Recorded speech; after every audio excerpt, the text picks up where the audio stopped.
the skyrocketing cost of living. I was skipping meals because I was struggling to afford my food and my rent. 2 million Canadians had to use the food bank in 1 month alone. No wonder crime is rocketing after 8 years of Justin Trudeau. Canada is worse than you think. Just 2 years ago, a simple 2-bedroom apartment in Toronto cost on average $2,400 Canadian dollars. Today, that's $3,300, an average increase of 25% per year, and that's not an outlier. I just found out my rent's gonna be increased from $2,100 a month to $2,400 a month for a 1-bedroom condo in Toronto. In most Canadian cities, you would need to earn at least double the minimum wage to afford a 1-bedroom apartment, and you can forget about buying. In major cities like Toronto and Vancouver, the minimum income that's required to qualify for a mortgage is double or triple the median household income. This makes buying even unattainable for the top 10% of earners. There is a housing crisis, a cost of living crisis, and now even an immigration crisis. This is a real change from the Canada I know and admire. What has happened? It's time for a change in this country, my friends, a real change! This is how living in Canada became impossible with hindsight. Canadians from all across this great country sent a clear message tonight. It's time for a change in this country, my friends, a real change. Justin Trudeau was first elected in 2015 with a message of positivity. This is what positive politics can do. He built his campaign on hope, and the media often drew comparisons with Obama in the United States. I want to say this. Many of you have worried that Canada has lost its compassionate and constructive voice in the world. Well, we're back. On his first day in office, he entered a Montreal metro station to take selfies with commuters. The exchange went viral. The atmosphere was exuberant. There was a feeling of hope and positivity. Trudeau had the second highest approval rating of any new prime minister in Canada's history. To understand how his approval ratings have turned around so dramatically, why Canada is in a housing crisis, a cost of living crisis, and most surprisingly is now struggling with immigration, we need to go back in history. Canada is a nation of immigrants. In the mid-1800s, the population of Canada was almost entirely concentrated on the east coast, along the St. Lawrence River and the Great Lakes. To its west and north lay a vast and sparsely populated area that they wanted to populate. They used immigration as a tool to build their country.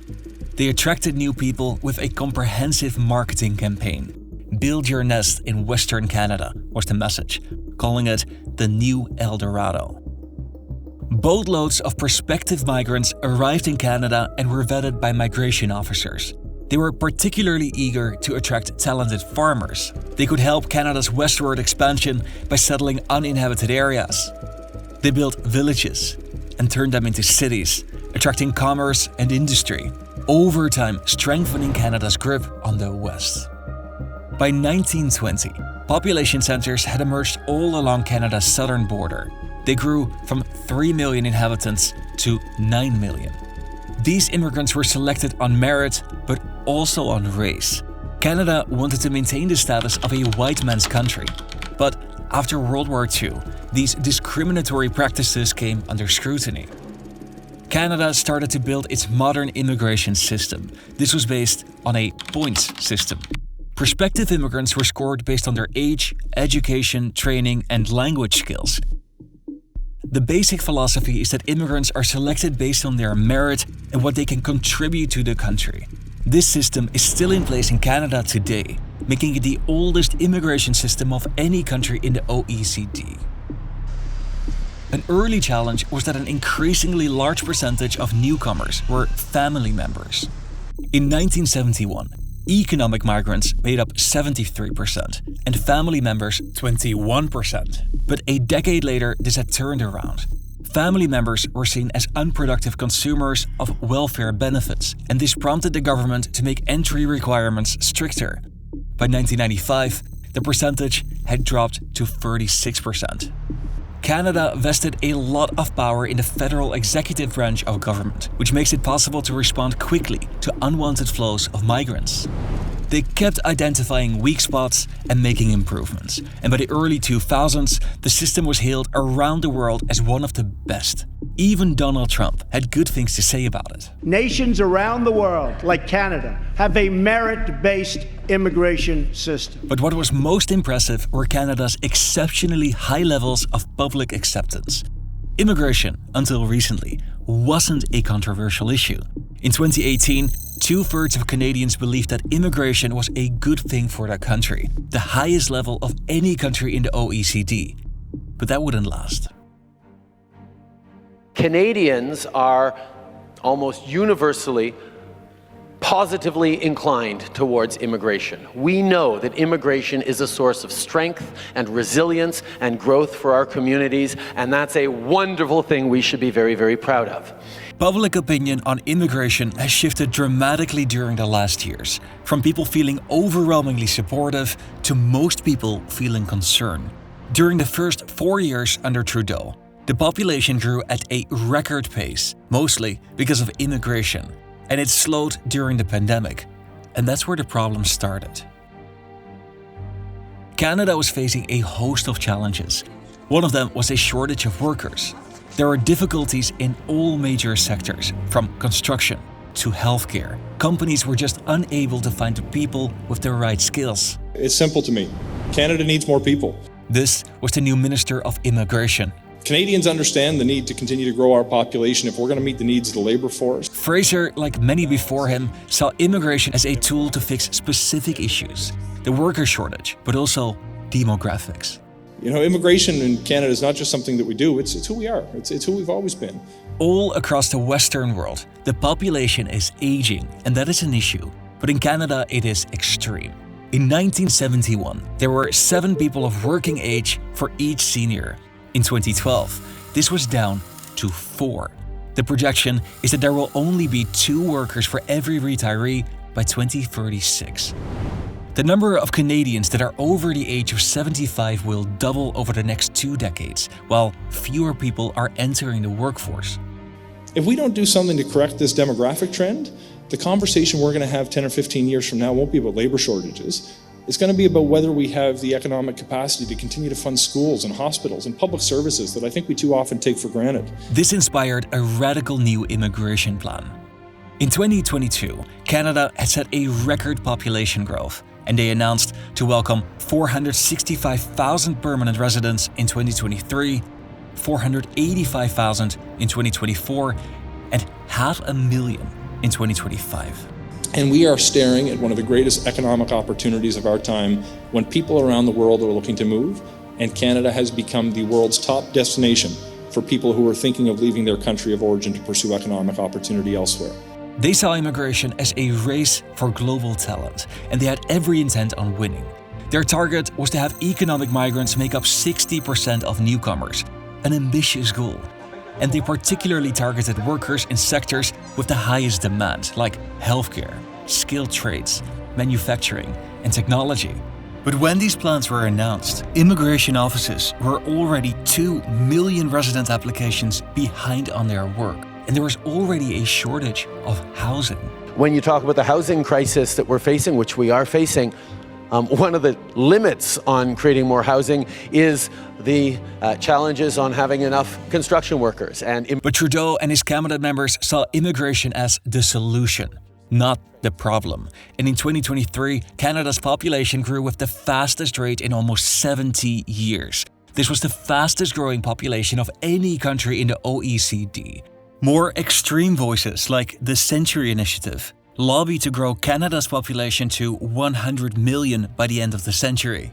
The plan was endorsed by a former prime minister, and lobbyists included several advisors to Justin Trudeau and his cabinet members. We have a population that is aging. We need people to arrive with their talents, with their hopes, with their dreams, with their capacities to work hard, to build our communities, to build our future. Public opinion was shifting. Whereas in 2022, 27% of people believed that there was too much migration to Canada, in 2023, this was up to 51%. And in 2024, to 58%. All right, well, behind me is the Take Back Canada March against mass immigration. In July 2024, there were protests. A lot of disaffected Canadians here who feel like the government has not been listening to them. This was an unusual sight in Canada. And what happens to the election in 2025? Is mass immigration going to become the main issue in the election, or are politicians going to try to run away from it like they seem to be doing right now? In 2025, there are federal elections in Canada, and Trudeau might lose his seat. 2 broccoli heads was $11.44. $11.44 at Save On Foods in Langley. Like, we have a serious problem here in Canada. Just came to $218. How? The government likes to publish figures that show how the economy is growing. This is technically true, but the growth is primarily fueled by a growing population. Per capita growth is down, along with individual living standards. This apartment is 750 square feet, and I pay $4,300 a month. People are working 3 jobs just to live in this city. It's actually crazy, and they're still struggling to pay their bills. There is a clear mismatch between how fast Canada's population is growing and how long they need to supply housing and service infrastructures like healthcare and schools. This affects all layers of society, but this is most acutely visible in the cost of housing. Okay, we need to talk rent increases because this is getting out of hand. Would you pay $800 a month to share a bed with a stranger? That's what this Vancouver listing is offering. The most vulnerable people are people with little to spare, like students. A story broke about 25 students that were living in one basement in Brampton, and it went viral. The mayor of the city responded that they've seen cases like these on a regular basis. Like this landlord who's renting out 6 beds on the floor with dividers between them for $325 each. The number of temporary residents, which includes temporary workers but also international students, have increased dramatically. In 2022, they numbered 1.4 million, and in 2024, this had doubled to 2.8 million. Public opinion had now turned against Canadian immigration policies, and for the first time, it had become a controversial topic. Trudeau, with elections coming up, needed to act. Prime Minister Justin Trudeau is promising a massive federal program to deal with the housing crisis in Canada. So today, we are releasing the most comprehensive and ambitious housing plan ever seen in Canada. He put Sean Fraser, former Minister of Immigration, in charge of housing. I know we're going to solve the housing crisis because I know what Canadians are capable of. These decisions were vilified in the comment section on YouTube. It's crazy that people believe the guy that got us into this mess is the guy that's gonna get us out. Too little, too late. You cannot be the solution to the problem you created. The reality is different parts of the country have seen different challenges. In addition to population growth, there have been supply chain constraints that have driven up the cost of building. We're trying to address a 30-year lack of investment in affordable housing, and we're soon going to hit a bottleneck with the productive capacity of the Canadian workforce to build the homes we need. Fraser is in an awkward position. Perhaps letting in 9 million new Canadians before homes were built for them had a little to do with this problem. A majority of people now disagreed with immigration policies. They were angry and frustrated by the cost of living crisis, and immigrants felt that they were unfairly portrayed as the cause of the problem. They miscalculated how much immigrants they want. They miscalculated how much housing they have, how much they could accommodate over here, and now they are blaming all it on us. Trudeau's approval rating dropped in September 2024 to just 33%, and only 26% favored him as the Prime Minister. He had to turn this around. Bonjour tout le monde. Good morning, everyone. In a moment, Minister Miller will be detailing our immigration plan. Before he does, I want to say a few things. Canadians are justifiably proud of our immigration system. It has made our economy the envy of the world. It's how we've built strong, diverse communities. It's how we've demonstrated that differences can and must be a source of strength, not a source of weakness for communities and society. Today, we're announcing that we will reduce the number of immigrants we bring in over the next 3 years, which will result in a pause in the population growth over the next 2 years. Trudeau announced that they'll change course. They'll lower the number of new arrivals to slow population growth. He admitted he was wrong. We didn't get the balance quite right. When he took office, there was already a 3-decade-long lack of investment in affordable housing. There were building challenges and supply chain issues, but as PM, he bears the burden of responsibility. It was his choice to allow entry to such large numbers of immigrants, growing the population and adding pressure to the housing market. The affordability of housing and the cost of living in general are very visible signs of a deteriorating living standard. In 2019, 19% of Canadians felt that Canada was extremely unequal. That is now up to 38%. To the question whether the cost of living is now worse, the number rose from 66% in 2019 to 84% in 2024. And I'm still just scratching the surface. Canada. This was a real change. I hope that you learned something or found this video entertaining. Yesterday, I had a call with somebody from YouTube that helps me with any questions that I have. What I'm trying to do here is build a strong brand and to provide the best value for you as a viewer. But one of the things that she told me is that 95% of regular viewers on the channel are not subscribed. And I hate to ask it, and it's not really my style to ask for likes and subscribes, but it would actually be very helpful if you would subscribe to the channel to help push these videos into the algorithm.